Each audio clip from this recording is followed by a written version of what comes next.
When growth stalls, most leaders reach for surface fixes like new campaigns, a sharper sales deck, even new hires. But the real issues are often deeper, such as misaligned systems, broken handoffs, or unreliable data. That's why we built the Growth Readiness Score. In just 5 minutes, you'll get a clear score across 4 critical areas of your revenue operations and see how you stack up against your peers with benchmark data. Tap the link in the show notes to get started. It's quick, insightful, and often reveals issues leaders don't expect.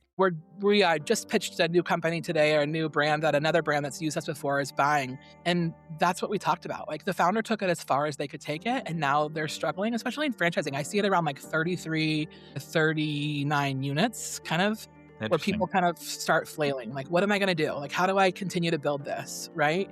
Yeah. And we see a lot of PE getting involved now. I think that's one of the biggest things that I see in that space or in that time. You're listening to RevOps Champions, a podcast created for B2B leaders to help you align your people, streamline your processes, trust your data, and leverage technology in order to grow your business.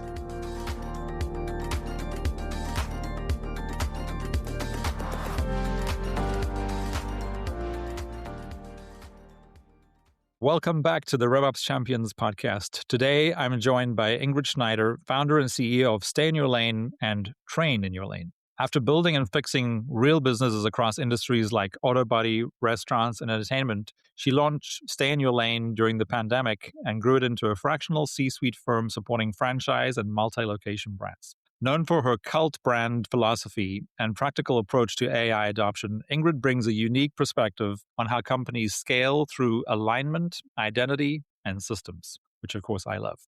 Ingrid, welcome to the RevOps Champions podcast. Thank you so much for having me. I'm excited to be here today. Yeah, I had the pleasure, of course, of being in your session at IFA about AI. So it's good to have you on the other end this time You around. ask me the questions now. That's right. How did you enjoy the session? Did you feel like you were drinking from a fire hose? I mean, not really. The real reason I was attending the session was just to see if there was anything that I was missing, I guess, because as a leading HubSpot partner, we're dealing a lot with the transformations that are happening in AI. So I think for me, the best and biggest takeaway was just how aligned we are in how we're thinking about this. Amazing. Yeah. So I'm really looking forward to this conversation. That's awesome. Thanks for the compliments too. And I'm glad that you didn't feel like that. I'm always curious about people's opinions, because we're all at different levels, right? Absolutely. We've either started and we don't know what we're doing, or we're way down the pipeline and we're like, this is remedial, silly stuff, right? Absolutely. And the reality is, like, even if we're in similar spaces, we're seeing things from a slightly different perspective, right? Yeah, totally. Yeah. So Ingrid, you've built your career as an operator across very different industries. How does that shape the way you approach growth, especially now in franchising? Oh gosh, I think the thing that I talk about often is kind of the I'll figure it out gene. And I think some people have that and some people don't. And I am a little neurodivergent and a lot of ADHD. And so I've taken that and used it as my superpower. I'm a almost 50-year-old woman, 48, and I don't mind talking about that. And I think, we were underdiagnosed as kids and we didn't know what ADHD was. And I've learned that I have it, but I have this gene where I like to figure things out. So I think that what I've taken from each spot is that A, I don't have to fit in to do what I want to do. And B, I can figure things out. So, when my auto body shop season started, the guy who was my business partner at the time came to me and said, I want you to do this. And I was like, there's no way, right? But now I'm super passionate about cars because I figured it out. And I just love to learn and grow. And so I think some people have that and some people don't. And it's not a shame if you don't have it. It's just the way that my brain works. Mm-hmm. And I've taken all of that and I've taken it into Stay in Your Lane and Train in Your Lane. And I've continued to figure things out in new ways. And that's how the AI honestly democratized. That's how I kind of approached that too. Like, this is fun. I'm going to figure it out. Right. Yeah. So, that's awesome. And Ingrid, you started Stay in Your Lane first, and then you added Train in Your Lane after. Can you tell us a little about the two? What is Stay in Your Lane and how is Train in Your Lane indifferent to that? Absolutely. So I started Stay in Your Lane after I got laid off from a franchisor in the space who didn't have the money to pay me anymore. And I said, well, then I don't really have a job. And I said, I'm not going to work for anyone ever again. And I think as women, we come into our 40s and we can really stand in who we are and know what our worth is. And I was just like, I can be a fractional CMO and I can do this. And I had really built a name for myself with the rebranding of that brand and understanding what marketing looked like and doing fun marketing, the emotive marketing that really pulls people in. That's the best kind of Hmm. marketing. People just started asking, like, well, can you do this? And well, can you do that? And I'd be like, no, but I can figure that out. And I just ended up collecting a team of people that know so much more than me. I have a Meta ads expert and a Google ads expert. I have someone who does copywriting, which we do a ton of still regular copywriting, not in the age of AI, or with the age of AI, we still believe that we need a human in the loop for a lot of those things. We have operations people, and I have a gal who helps me drop or pick up all the dropped balls that I drop. It's a really great team. So I just started building this team of people kind of on accident. It wasn't like I'm a visionary for sure, but I didn't be like, I'm going to start this agency and it's going to do all of this, right? Hmm. About halfway down the line, we added franchise development, which is something that we love to do, especially building the systems and building the machine. Like you guys are a HubSpot integrator, right? Like we love going in and building the drip campaign emails and Hmm. building the decks for the brokers and building the 2-minute drill. So we still do some franchise development and franchise development marketing too, some lead gen. So that was stay in your lane. And we were just cruising along. And then when AI was democratized, I started talking about it. I started figuring it out. And Kitty Academy was the first brand that actually came to me and said, hey, Ingrid, can you train our team? I have a master's in education, which I didn't ever use because I student taught with a group of fourth grade boys in Aurora, Colorado, who two of who I still speak to, and they're now married with children because I'm not old. But they were quite the rowdy bunch of boys. And I said, this is not for me. But I did get my master's in education. So I've taken that and I've actually applied it to what we're doing. And also, I am a learner myself. I'm a perpetual learner. So I think when you're a perpetual learner, you kind of learn how do people understand, right? So you were Hmm. in our session, like to cover topics in micro sessions, and we do little micro classes on different things. People's brain span is not as long as it used to be, right? They're losing because of TikTok and we're our rapid kind of input all the time. We're just losing that. So that's how I like to teach. And we started teaching, and then people started thinking that we were an AI teaching company. And I said, wait, we got to stop. We actually need to rebrand ourselves, which is something that we do a ton of is branding in the marketing field. And I said, we're going to rebrand and we're going to start a separate company that does the training because I Hmm. want to tell the story correctly, right? Marketing is storytelling. So we rolled that off into Train in Your Lane and kind of launched that brand. We've been super successful. I speak at a bunch of conferences.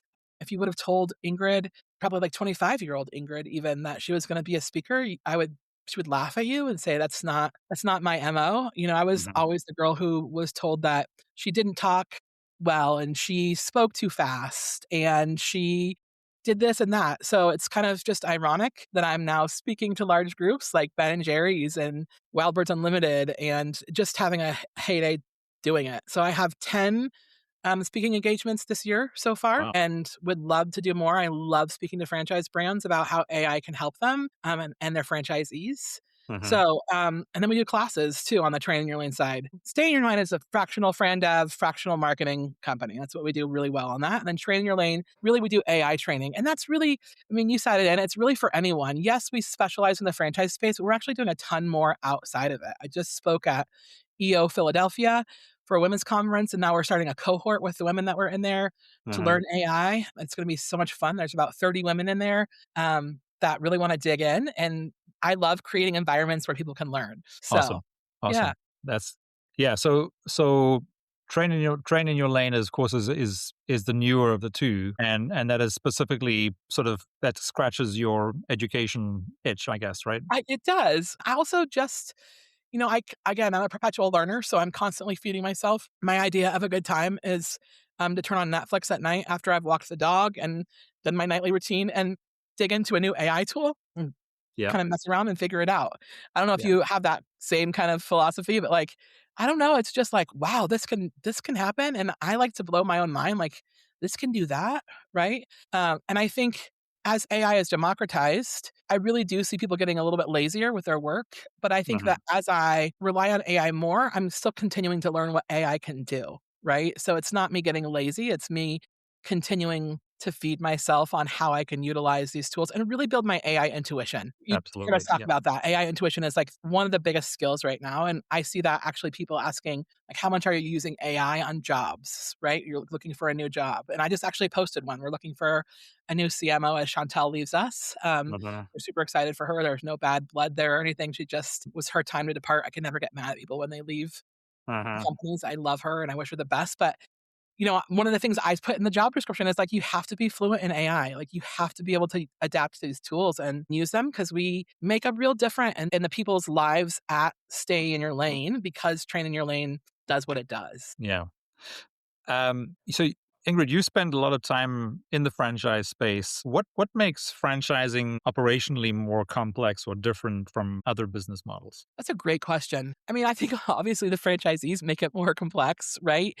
You're dealing with so many personalities. You're dealing with different kinds of people. People have actually like invested their life savings or rolled over their IRAs to buy these businesses and their life depends on it. Uh-huh. That's one thing I see as a big difference is you have more players in the game and there's more stakes, right? Where if you have an independent company, maybe it's PE that holds it or an individual, it's just one person that's really risking the biscuit, right? Right. Yeah. So franchising is way different than that. And it's so nuanced, I think. There's laws around it and things you can say and things you can't say and things you can do and things you can't do. But I, Right. I really do love the system. And as a serial entrepreneur, I love that it's people can get in and not know how to necessarily run a business. And they have a lot of guidance and support to get something off the ground that makes money. Uh-huh. Yeah. Really, really cool. So Ingrid, when a brand starts scaling, so if we now sort of look ahead at some of the more mature brands, when a brand starts scaling, where do you most often see things break first? Is it alignment? Is it systems? Is it leadership, or is it something else? I mean, I think it's a combination of everything, honestly. I think that, I've gotten to this point where I hired a noob who's my CEO, where I'm like, hey, I'm the founder. I can only take it to this place. Hmm. Right. And it's not because I'm inept or I'm not capable, but like really what serves the people around me and what serves my company. And I'm a builder, but I'm a builder to a point where you said this earlier, we get bored, right? We're like, okay, Hmm. I need to figure out the next thing, the next iteration, how is this going to happen? Hmm. And I want to use my skills in a way that are advantageous for the company and for the people around me, right? And sometimes I think founders hold on too long to that seat. Actually, we just pitched a new company today or a new brand that another brand that's used us before is buying, and that's what we talked about. Like the founder took it as far as they could take it, and now they're struggling, especially in franchising. I see it around like 33 to 39 units, kind of. Where Interesting. people kind of start flailing. Like, what am I going to do? Like, how do I continue to build this? Right. Yeah. And we see that a lot of PE getting involved now. I think that's one of the biggest things that I see in that space or in that time. Yeah, I must say, I like that statistic that you shared about 33 to 39 units because I've been doing a lot of thinking and reading lately on, are you familiar with the rule of 3 and 10? No, Um, which again, I think anyone listening, if you're thinking about going from a team of 3 to a team of 10 or from 3 units to 10 units or whatever, but then of course it goes 3, 10, 30, 100, 300, 1000. Um, is when things typically have to evolve, but where systems break essentially. So it was just interesting that you mentioned the 33 to 39 units. It makes total sense because those are the franchise brands, for example, that are trying to get from 30 to 100, right? it's the And hardest. Literally, like the brands that come to us and say, we're stalled out. And we love that kind of things. Like our systems are broken. We're stalled out. We need help. And we're Mhm. like, okay, let's dig into your marketing. Let's do an audit. Like, where is your Fran Dev failing? We have operations people that we don't focus a ton on operations, but we can go in and kind of see what's going on. And it's always 33 ish to 39 units where people are like, we're broken, we're stuck. So Mm. it's really interesting that rule, I've never heard about it, but I'll for sure look it up and kind of read about it. Yeah, it was created by a Japanese CEO, and he was seeing this in his own business, and then started looking around and realized that every sort of CEO he was speaking to was essentially confirming the same thing, that they hit these ceilings at these sort of different points. Because, and we've all, I think anyone who hears it for the first time, they go, Yeah, Yeah. if they've been from, had a team of 3 people and then 10, and then they're trying to get to 30, we've all experienced that, right? Because your systems and your processes have to evolve. Yes, they do. They absolutely do. And Yeah, what served me at like, four employees doesn't serve me at 16. And we've evolved so much over the right. past 3 years. And Absolutely. AI Yeah. too has like, talk about growth. Like AI has just exacerbated growth, right? And if you're not paying attention, you Hmm. are falling behind. And my team does so much more work. I also think it exacerbates growth in a bad way. We see a lot of scope creep now because we can just get things done in a better Hmm. way. And I think that people are thinking about AI the wrong way in that just because I can get it done faster doesn't mean it's better, right? So, like, Hmm. we're constantly the human has to stay in the loop, the dragon Yeah. needs a rider. I mean, they're also paying for my experience, right? I can ask AI to do something, but it doesn't know all the nuanced behaviors of marketing. It doesn't know all of and it is getting better. This is the worst AI we're ever gonna use, right? Like, Exactly. we've seen it just grow exponentially, but Yeah. the human in the loop has to be there. Absolutely. Absolutely. You've said that most businesses don't have a marketing problem; they have an identity problem. Yes. How does that show up specifically in franchise systems? Gosh. I think branding is a huge piece of it, and branding, people think it's just, like, the colors and the fonts and the logos, and it's so pretty, Yeah. right? But no, branding is the nuances. It's how you talk about your brand. It's how your franchisees talk about your brand. Like, what are your propositions? What are your core values? What are your mission and your vision? And people need to be evaluating that every 3 to 5 years, especially in franchise systems as you grow, right? Who Hmm. you are 3 right now, in 3 years, you're probably not gonna be the same. And going Right. through your brand and saying, "Is this still our value?" Like, we actually can't focus on saving kids through selling blinds anymore. We're just selling blinds, right? Like, how do things change? So, identity is a really big issue, and I'm actually working with a client right now who has a bunch of real estate brands, and they're not in the franchise space. And it's a huge identity crisis because they have an overarching brand, and then they have smaller brands underneath it, and they don't know how they all work together, right? Hmm. It's organization and identity that really drives a brand forward and knowing who you are. I Hmm. would kind of just say it's like a human, right? As I've gotten older, I've learned to know myself more. I'm sure that you have too, right? I know Hmm. my inadequacies. I know where I'm going to succeed. I know when I need to pass something on. Hmm. I still make mistakes all the time because we're humans living a human experience. But going back to identity and just understanding to focus on your business, to know what your core values are. When we start with a client, we start with goals always. Hmm. What are your goals? Right.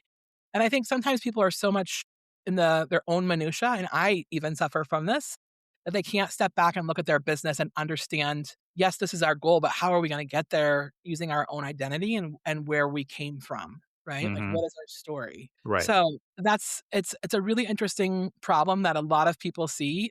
And when we go into people and they're like, we don't know how to build this, we typically start with their identity. Like, what does it look like? How does it feel? How do you touch it? How does it move you? Is it Mm. emotive?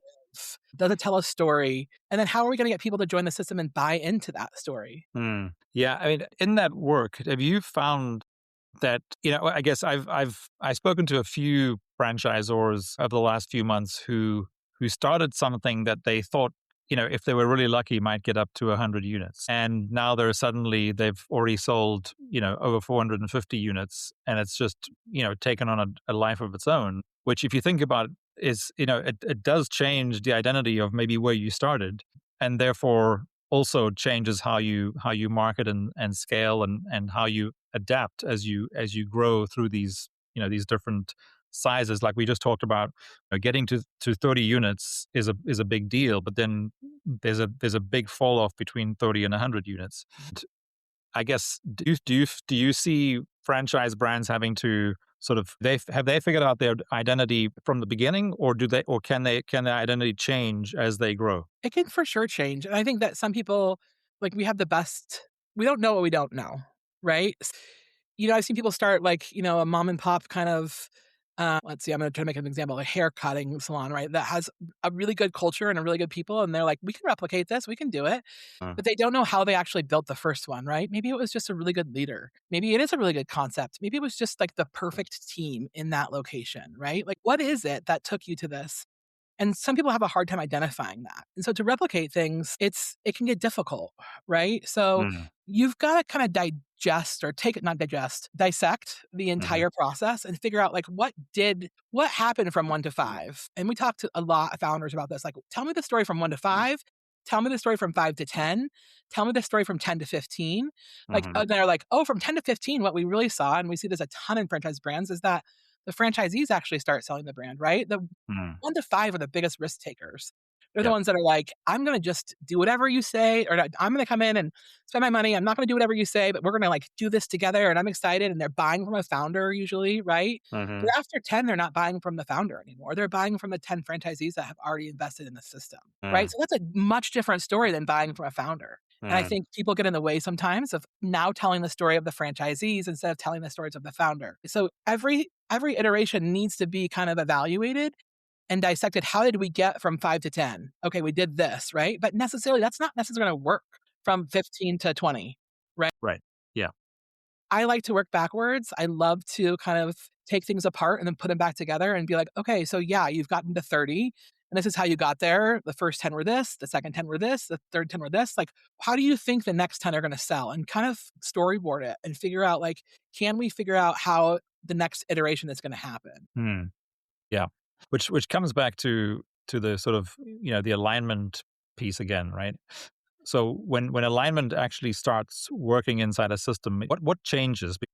Alignment also has to evolve as a franchise system grows. So for you, like, what changes, from 5 units to, let's say 25 units, and then, if for those who are fortunate to make it to 50 units, what changes in those at those different levels? I mean, I think at first it's just fun, right? And you're just building something because you have a passionate about it.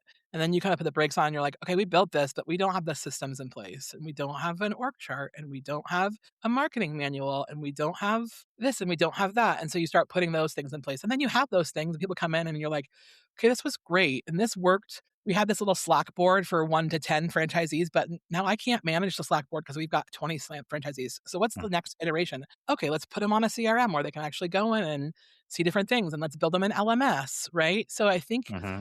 evolution is like, if you don't evolve as a franchisor, you're going to die. Like, it's not going to work the same as it did with 1 unit to 50 units. I think that's one of the biggest things, is just always evaluating the transformative ways that you need to move forward. Like, I mean, teams grow, you've got to understand who owns what. You've got to be really clear in delegation. And I think that's something that I've done poorly at times and then really well. And my team will ask for it and be like, hey, we need to actually realign. Like, can we have an alignment meeting? And I feel like so and so owns too much and we need to move this over this. And I think for me as a leader too, changing is listening to more of what my team wants and explaining to them. Like, I believe in the directive model, which is like direct without being a director, if that Mm-hmm. makes sense. So, like, Mm-hmm. asking them why or Mm-hmm. what do you need? If they need a major operational change, like going in and regrouping. And I think that's the part of rolling out timelines and helping people feel like they're a part of something that Mm. gets the buy-in for the next iteration too. Yeah. So, yeah, I love that question. I could talk about that for a really long time. Yeah. I'm just thinking sort of, because, and then, earlier you were saying how so many brands, they sort of end up in this 33 to 39 units, and then things just start to break and they don't sort of get past that. Of course, you and I also know that there are many what would have been franchise brands that don't get past 10, right? Yeah. So, and again, what do you think are the ceilings that are just preventing these franchise brands from breaking past 10 units, and then they get to 30 and then they just kind of stall out? What do you think is the difference between a brand that got to 30 and the brands that then get to 100 and beyond 100? I mean, I think there's a lot of reasons in there. I think that some of the brands that only get to 10 are super trendy. There's a company at IFA that I thought, and I'm like, oh my gosh, these are so cool. I would totally use this product XYZ, but it's going to be around for 2 years and then nobody's going to want this anymore. Like, what is the longevity of the brand, right? And Mm, people are selling brands that may not have a longevity, right? Trendy donuts, trendy food, trendy things like, Dippin' Mhm. Dots was kind of an outlier in that. Like it went kind of viral and people still love Dippin' Dots. But I think about some of the cookie brands and how cool they were to start with, but then we've seen just numbers decline, right? Because Mm. if you have a hard time staying on that trend, it's not gonna continue to grow. There are outliers in that story. So I think there's different scenarios for every situation, and that's one of them. Another ceiling would be not adapting, right? Like I see brands with old technology. Oh my gosh, let's talk about HubSpot. Like you guys doing that. Like I'm sure you've seen some horror stories too, where you're coming in, people are still working off a Google spreadsheet, and you're like, oh my gosh, like for franchise development, you can't work off a spreadsheet anymore, especially Mhm. at 30 units, 40 units. And how many leads are you getting and you're working a spreadsheet? Like it's a waste of time and energy and you're not closing deals fast enough. That's another one. I think technology, I think systems and operations, obviously. Like if you don't have the infrastructure to support 30 franchisees, you're not going to get there, Yeah. right? Yeah. If you don't Mm. have a team, if it's a team of two, I've seen crazy things where people are like, yeah, we have 75 franchisees and we have 3 executives supporting them. And I'm like, how? Yeah. Why? Right. Yeah. That might be possible in the future once AI really kicks in, but right now it just seems Yeah. hard to Yes. believe. Yeah, it's interesting, because so we had a booth at IFA, and we had a number of brands come up to us who were, well over 100 units, and there was one specifically that sort of stood out to me where they were saying that now an increasing number, I think it was close to 50% of their franchisees are using HubSpot, but the franchisor doesn't doesn't use or endorse HubSpot because, and it's all part of their franchise agreement and what have you. And I'm like, well, that's really sad Yeah. because in that case, it's an example of a group of franchisees that just had to kind of figure it out on their own. Well, and Where I think that's the best laid plan, honestly. Like when franchisees can figure out things, I think about the filet o fish, right? At McDonald's. Mhm. That was a franchisee who's like, my business tanks on Sundays because I'm in a Catholic neighborhood and I need a fish option. And right, it's a great menu item, right? And I think that we need to listen to franchisees. Committees are Mhm. great, and we've got to also manage them, sure, right? But that's a huge problem, and that is a ceiling too. When the franchisees are going rogue, and the company or the franchisor isn't adapting to that. yeah, yeah. So that's yeah. I think that's one that stood out to me as you were saying it is if they're not changing, so adapting and adopting to the market, then that they become, the franchisor becomes the ceiling to their own growth, Yeah, right? their own Yeah, demise. It's like me too. Like I got out of the way. Like I want Anoop to run this. Like I don't want to run it anymore. Not because I'm not capable again, but because like I think that it's going to go way bigger and do much more with him in the driver's seat. yeah. Well, this is it. We all have to stick to our strengths, Yeah. which is essentially is I guess is what we're talking about here is the reason that you get certain brands that get to into the 30, you know 33 to 39 units and then they just stall out is most likely because they didn't want to get beyond that comfort zone of bringing other people in who could take it from the 30s to the hundreds, right? Well, we all have a pride and we all have an ego, right? We battle that every day. And our ego can be great for us, honestly. It can move us and it can get things done, but also it can be our demise too. Yeah, Holding yeah, that baby way too tightly and not letting it start to walk, just right? yeah, getting out of our own way. Yeah. Yeah. Ingrid, and you talk about building cult brands. How do you balance strong brand consistency with local flexibility in a franchise model? Gosh, that's a really great question. Well, number one, I think AI has helped us with this so much. I talked about this at Ben and Jerry's when I talked.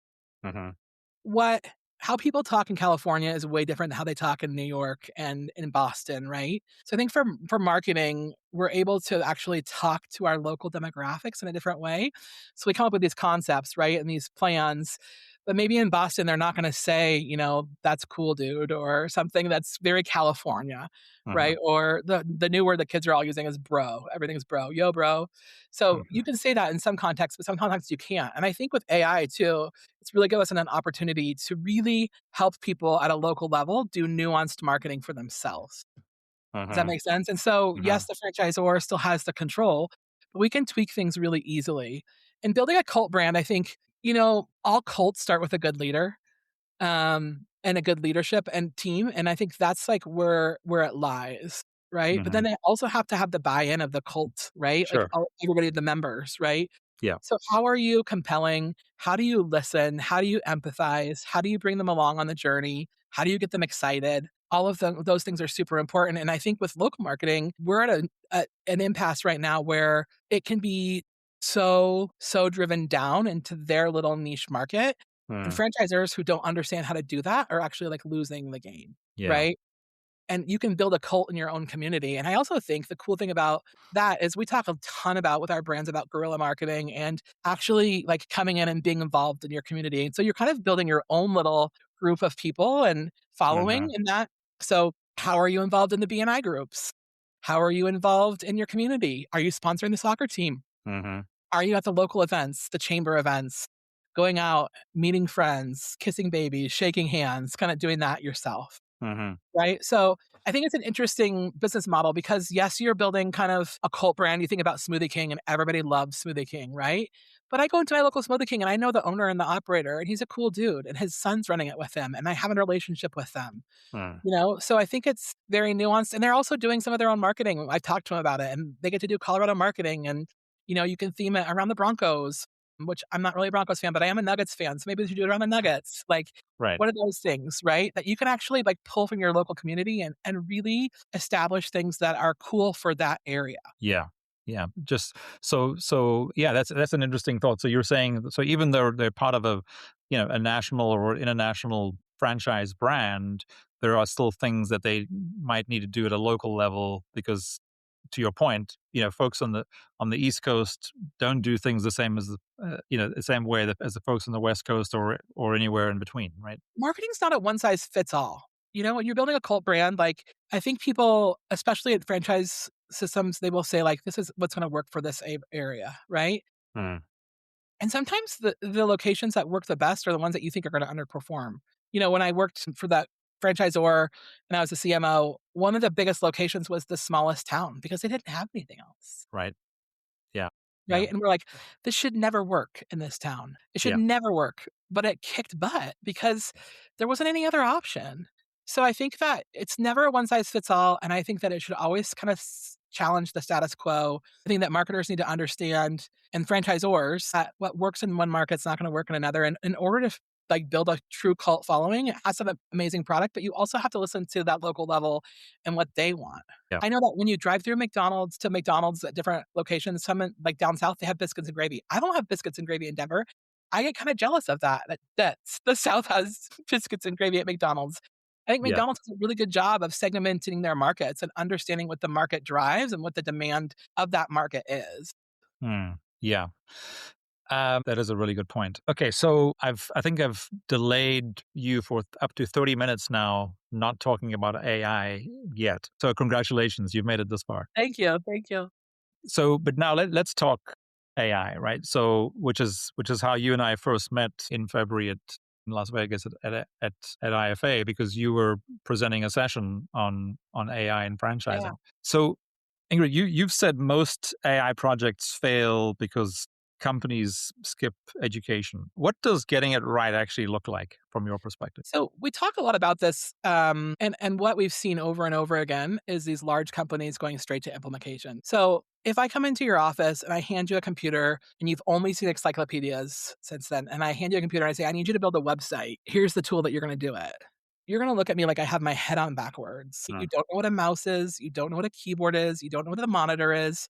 What is a website even? Right. yeah, So we have to start at the lowest level of teaching people like what is a model? How are these models trained? And you build AI intuition by understanding how all the pieces work together. And mhm, some people don't want to learn that, and I understand that. But also, you've got to kind of ramp up your knowledge base. You have to understand how to use the mouse, right? How do you use the large language model? What are the parameters? Let's talk about safety. Safety is so important. If you're just handing someone a computer, they're not going to know what to do with it, right? And they could do some bad things with it. They can upload their credit card information to a website. They don't know if it's real or not. They don't understand the philosophies of safety behind it. So the education has to come first before the application, and then the transformation happens. We see companies, I could name 5 off the top of my head that are big, huge brands that have implemented.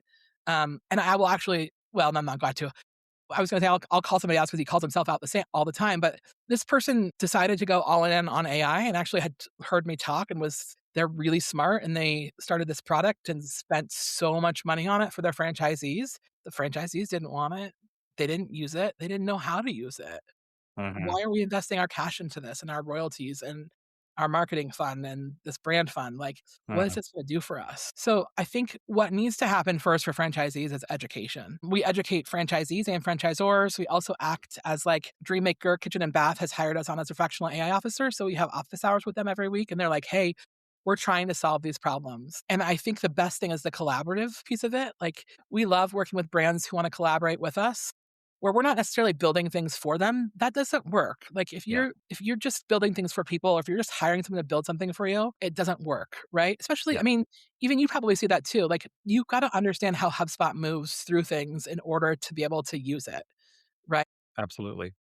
So if you just gave somebody and said, use this HubSpot, they'd be like, what is this? And how, why do I need it? And how do I, you've got to educate them on the nuances of it. How does it work? If you do this, then this. If this happens, then do this, Mm, right?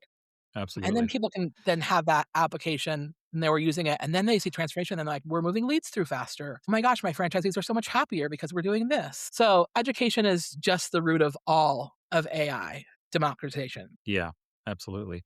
What do you see as currently the I mean, you sort of started touching on some of the boundaries to individual people inside a franchise system, in this case, not sort of resisting adopting AI sort of more completely as it rolls out. And, as you were saying earlier, whatever we know about AI today is just scratching the surface of how we're going to be using it tomorrow, right? So I don't know, what do you see still as the biggest, obstacles to adoption of AI within franchise systems? Education, honestly. Nick Pope and I talk about this all the time. He's our fractional chief AI officer. He actually has another job too where he's just doing AI. Hmm. And I go into these classes and I'm like, I'm teaching remedial ideas. Like, this is the silliest class. Like, they're not gonna like this. And I do it almost every single time. And I have a bit of imposter syndrome, like, I don't get this. And then people leave and they're like, wow. And their mind was blown, right? And it's normal to me because I live in it all day and I'm talking about it. And my team has meetings about AI and we're talking about tools and we're doing this and that. But these people really need to understand like where the foundation lies and where we've got to come back to. But I Yeah. also think franchisors are missing the fact that they can also educate their franchisees, and they're so terrified of doing it. But when the Mm. franchisees can adopt it, we were at Ben and Jerry's, and I was showing the franchisees like, "Hey, you have to write the same catering email 26 times a day, right? Yeah. Yeah. And if you can automate that process and you can actually build, at that point it was a GPT to actually answer your catering emails and you don't have to think about that. Like, what does that take off your plate? Yeah. And educating your franchisees so that they can have the minutia taken off their plate, that's really where the low hanging fruit is, right? It's not like changing their lives so that they can automate everything that they do from start to finish. And that will happen, right? We're going to be able to automate inventory. We're going to be able to automate more calls and more everything. Everything is going to be automated. I don't know if you've heard the Tesla calls or have gotten any of the robocalls with the sales calls now. It's not real human and you feel like you're having a human conversation. Then you're like, wait a minute, I had a Yeah. little uncanny valley there. That's totally AI. But I think that we are missing the education piece. When this was democratized, my dream, and actually Nick and I talk about this all the time, was like franchising sometimes, and I will say this with a kind heart, the bar is low sometimes in Hmm. franchising. Yeah. And I'm like, guys, we've got to move faster. And I really felt like if we dug into AI harder, we could actually set ourselves apart in a lot of businesses and a lot of business models. And I Mm. haven't seen that happen still. I think there's some people that are growing and learning. I think there's some brands who are adopting and really want to dig in. I mean, like Dreammaker, for instance, who we spoke at their conference and then taught them a class. We teach us, this 3-part class, and then they taught them the second part of the class, which is a 2.0. And then they're like, hey, we're all in and we want our team using it. And they see the value. We have an ROI calculator on our site Hmm. that actually can show you the value of adoption in AI tools. And that's Oh, just like very taking cool. 1 hour a day off of your team, right? Yeah. The money savings is astronomical. Right. So what do you think are the obstacles or the hurdles? Or why do you think more franchise sort of brand leadership aren't sort of pushing more into? We hear a lot of things. We don't have time. If you don't have time, then you should really be adapting, Yeah. right? Yeah. Like, what is the low level hanging fruit stuff that can just be taken off your plate that you can automate? Why don't you have an agent? I showed you in our class, like I have an agent who texts me every day and I love it. Uh-huh. right? It texted me before our meeting, "Hey, Ingrid, you have this podcast recording in 13 minutes. Make sure you have a microphone and your headphones," which I just got a new computer, so I did not have those because I don't have a dongle, but I was like, "Thanks for the reminder." Like, all of those things you have to adopt. Adoption is one. Living in fear. Like, I see so many people still living in fear of, like, the AI is gonna eat me, and Uh-huh. it's gonna change you. Yep, and it's gonna change your business. Yep, it won't eat you, but if you're not adopting now, business is gonna be outdated, and it's just gonna die at some point in time, right? Yeah. What are the parts we talk about that DoorDash video that I love, where she started talking about, like, "Hey, if you are taking people out of your business and using AI to do a part of their job, like, move those people. Don't just cancel those dollars. How fast can you grow if you're reinvesting the dollars that you are saving with AI back into your company?" And I'm an Mm. entrepreneur, right? I take a lower salary because I want the money to go back in my company because I wanna scale it, right? I Yeah. don't wanna take all the resources out. It's the same with AI. You can Yeah. just build faster and stronger systems in that. Yeah. Yeah. So Ingrid, for franchise operators and their teams that are listening to this, where are the biggest immediate opportunities to use AI to drive efficiency or growth from your perspective? I mean, having it handle the minutia. Jade is my I don't she's not my assistant, she's the director of, like, I don't know what we call her, but she keeps everything together. Like, literally, she's the brain. I call her the clutch of the Chief company because of staff. Yeah. yeah, and you met Jade, she's amazing. Yeah. She spoke at the conference too. Jade holds it all together, and she really kinda feathers the clutch for us. So the question was for franchise operators listening, where are the biggest immediate opportunities to Minutia. use Yep. to So drive efficiency or growth? Yeah. answering emails and also taking things off your plate, right? Like, my AI assistant on my phone is so great. Like, it's so great. It answers questions for me. And honestly, with my perimenopausal brain, I need it more now than ever. Like, I'm like, what was that email about? Or if you and I have had a meeting 6 months ago, it'll remind me who you are, which I need that. Like, I'm absent minded in that way, right? It's like, Ingrid, you met with this person and they worked at this pizza place and you met with them 8 months ago and this is who they were and that's what you talked about this time. And I'm like, oh, that's great, right? Yeah. I think we're inundated with amounts of information and just too much information. And how do we continue to categorize that? It keeps us organized. Meeting notes are amazing. I mean, how much information did we used to have in a meeting note that we now put into this system? And then we automate checklists and we say, okay, Lucho, you're doing this. Noel, you're doing this. Ingrid, you're doing this. And then it goes into a checklist so that you take the human out of the loop of these low level kind of remedial minutia kind of stuff and Uh-huh. automate those things. And it's not hard to automate things anymore, honestly. So that's Yeah. one way that they should be using it. Another way is honestly teaching their franchisees to use it too. You want higher royalties? You want your franchisees to sell more? Like, help them get the minutia off of their plate. That's a Right. huge one. Huge Yeah. one. Yeah. Yeah. For you and I, of course, we see so much opportunity, but at the same time, of course, you can understand how the bigger a brand or a franchise is, the more complexity there is to sort of rolling this out. What advice would you have for brands that are concerned about adopting AI? The longer you wait, the harder it's going to be. Mm. With big brands too, right? Like, I see analysis by paralysis all the time. Right. Um, and that's dangerous. Educate your team. Just start there. Like, you don't have to have everything figured out. Just start with education and then kind of let it snowball. We see super users identified in those kind of groups. If you're a Hmm. huge brand, right, and you roll out education and this person's already doing this, this, and this, it's a huge one. Then Yeah. start a cohort. Like, we love cohorts. We have one this morning. Every Thursday morning, my team comes together on both sides of the team and we share about what we've done and we teach each other. Like, Hmm. fostering a community where you can grow and where you can learn and explore and safely is huge. Also have an AI policy. That policy should feel more like a permission slip than a detention slip. I want Hmm. my team coming to me saying, "Hey, Ingrid, did you try this new tool? We actually just rolled out a new tool in place of Figma that works better for us. And it's an AI driven web based building tool that moves Hmm. a little faster." And it's not, again, the human still has to be in the loop. I have two graphic designers and a UX UI gal on my team who are all amazing and they're still using this tool, but it Yeah. takes some of the remedial stuff out of the way, right? Right. So you've got to let them explore. You've got to let them grow. I think the communities and the franchisors who are actually fostering this community of growth mindedness are going to be the ones that win in the end. Yeah. Yeah. Very cool.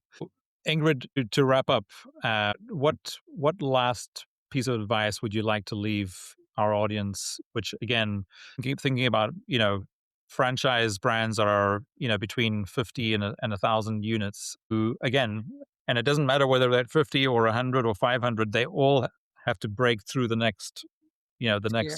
next tier and hurdle. What advice do you have again, just from an AI perspective? From an AI perspective, advice. I'm going to say it again, like educate your people and educate yourself and don't stick your head in the mud. You've got to keep up and it's moving so fast. It can be overwhelming. But if you're fostering a community of growth, can we kind of all learn from each other? Right. It's like my favorite thing. Mhm. Other AI advice is change your algorithm. And you probably heard me say this in the class like 5 or 6 times. If you're going to doom scroll on AI tools. It's not always I like still a little trash TV algorithm and I like a little bit of cooking show algorithm and I like a little bit of dog and otter stuff. But also, I'll just go in some days and I'll be like, I need to learn more about AI. And so I'll just say like AI tools or AI influencers, and I'll just start watching videos. Mhm. Don't keep your head in the sand. Continue to be a learner. Listen to podcasts. We post a ton of resources on our pages for people. We love training teams. If you have questions on how to actually make it work in your system, come and ask us or Right. ask somebody who's done it. I think the one thing about the franchising community is so cool is that we all don't gatekeep. And Yeah. I'm sure you've experienced that. Like, if you want to know how Absolutely. somebody done it, they will usually be like, this is how we did it. Yeah. Right. Absolutely. So ask another friend, phone a friend who has done this. And they're going to probably say that this started with education, honestly. We've seen Empower brands, like, take their whole entire team to a new level, and I still Mhm. have messages almost daily from their team going, "Ingrid, look what I did," or "I did this," or "Look what we learned," or "Have you tried this?" That is the coolest thing when we just see these little flickers turn into this huge smoldering fire, Yeah. as people have actually given their teams permission to kinda dig in. Yeah. No, I think that's really good advice. Just, start with something small and it'll Snowball. start to snowball. Yeah. Really good advice. Ingrid, thanks so much for being on the show, and I look forward to the next conversation. Yeah, it was fun, and thanks for having me. I really appreciate your time. Time's a gift and an effort and worth cash, so I Yeah. appreciate it. Absolutely. Good to see you. Good to see you too.